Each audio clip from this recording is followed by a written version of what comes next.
Welcome back, gentle ladies, gentlemen, and gentle they them, for part 2 of your favorite video that I've ever made. Favorite is a very loosely used word in this case. I'm back here with a different graphic designer this time.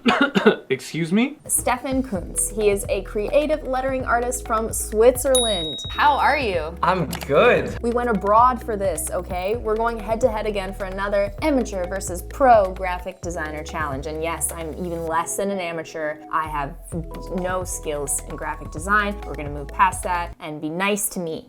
Okay. So this time it's a logo challenge, and once again it's sponsored by none other than Canva. If you're not familiar with Canva, Canva is an all-in-one platform to edit your social media posts, posters, newsletters, videos, presentations, proposals, and even help you plan your next big project. Canva Pro has everything you need in one place no matter what you're creating or sharing. So what's most important for me, because I'm always going back and forth between Instagram and YouTube, and that's their content planner. So that helps me stay organized and keep track of all of my designs between my different platforms. It has unlimited folders and up to 100 gigabytes of storage, so you will never misplace a design again. My favorite feature though has to be the brand kit, because it just makes easy access of my brand colors, fonts, and logos when I'm designing something. So here's how it's gonna work. Both Stefan and I will have a set amount of time to design a logo, and I'll have 10 minutes because I'm using pre-built templates in Canva, and Stefan will have 1 hour to build his logo completely from scratch. So neither Stefan nor I know the concept of the logo yet, only Josh does, and he's behind the camera, so I'm stressed to say the least. Stefan is allowed to use any programs except Canva that he would like, and I will be exclusively using Canva to design my logo from start to finish, because I need help. Now, before we get into the actual challenge, I need to address the elephant in the room. And by elephant in the room, I mean the hundreds of comments on my last video about how the video and challenge wasn't fair and didn't give enough credit to actual professional graphic designers. So, first of all, I want to go on the record and say that being a professional graphic designer is a legitimate art form and career that takes a ton of talent and hard work. I work with graphic designers all the time because I am not one, and even saying that I'm an amateur is honestly too kind. In fact, it's this exact high level of talent that led me to the idea of making these challenges in the first place. Which brings me to my next and very important part of this video. All of these templates on Canva were developed and created by professional designers. They weren't just invented out of thin air. So Canva wouldn't exist without these designers, people like Stefan, who have taken the hours and days and months and years to develop these templates to the level where they're at now. And apparently, Josh has just texted me with what the design of the challenge is. Okay, it says, your challenge is to make a logo for a coffee shop that also sells plants. Start the clock. Set a timer for 10 minutes. 10 minutes. Counting down. Okay, I've gone into logo templates. I mean, there's one for a coffee shop already. 1 hour, set, and go. Let's do this. There's a lot of coffee ones. Like, I like that, but I don't love it. What elements do I have? Can I pick, like, is there a coffee cup in here?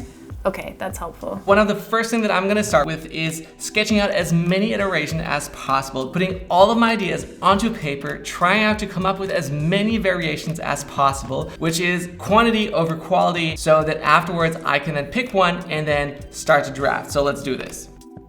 I like this one, but instead of this bird, let's grab, oh, there's little beans. Coffee. Ooh, okay, I see.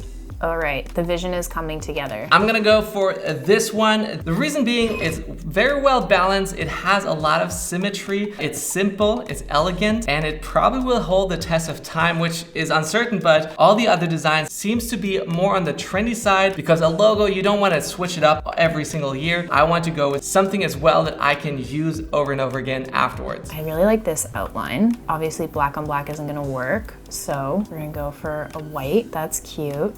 Let's go back here. I like these beans. I'm just gonna pull in some ideas here. What I did do, however, is here I use the grid and letter builder. So the grid builder is something that I use as a lettering artist all the time. Like it's a tool that I invented with my friend Ian. We use these grids here to really come up with a lot of great ideas. So just to sketch out things very fast, very easily, and you see like the precision of your letters becomes so much more, like so much better.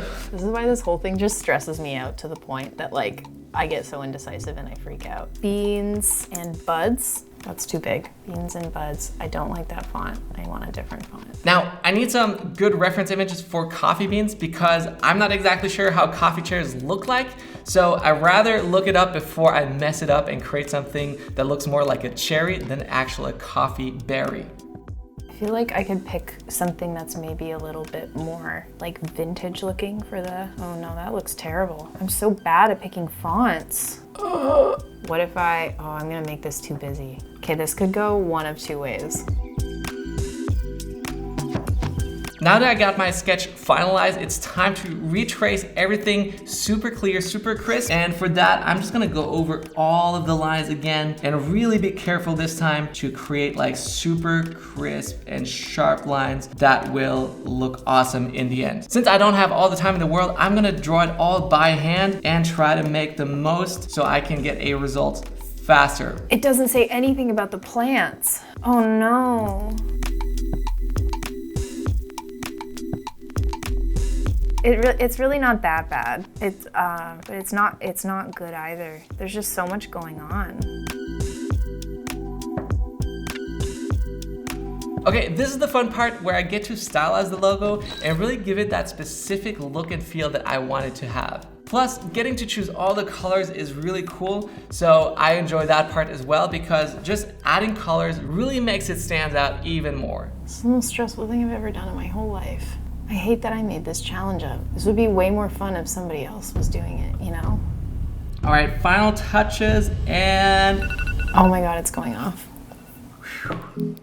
Boom, that's it. All right, here are the final designs.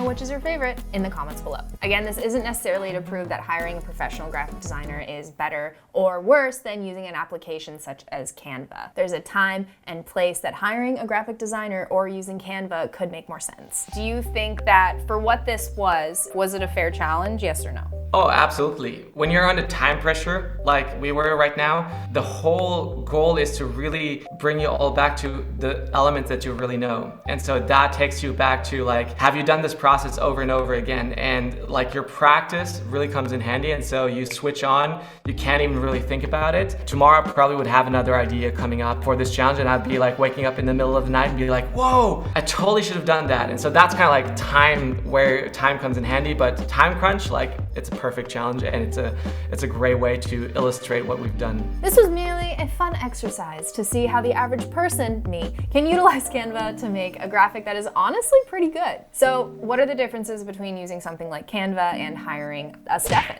The most obvious is the price difference. So Canva is either a monthly or yearly subscription cost. Professional graphic designers usually charge on a per project basis. Someone like Stefan, for example, might charge upwards of thousands to tens of thousands to hundreds of thousands for just a single logo, depending on what and where it will be used. Now you might be thinking, why would someone pay for a professional then? For starters, when a professional designs a logo from scratch, they have endless potential for manipulation to that design. They can also make custom graphics from scratch, which can be super unique for a design. They also have years of experience and schooling that can help provide you, the client, with valuable insight into the impact and effectiveness of your design. A lot of people come in and often usually the first thing is like, oh, you could do that quick. And so like quick and easy is like, well, I've worked on it for like the past 5 to 10 years to work on my craft, to become an expert in what I do. Even I teach that to other people and I see like it takes time to learn these things and without practice you won't really succeed. Like you can know the tool, you can be really good at the tool,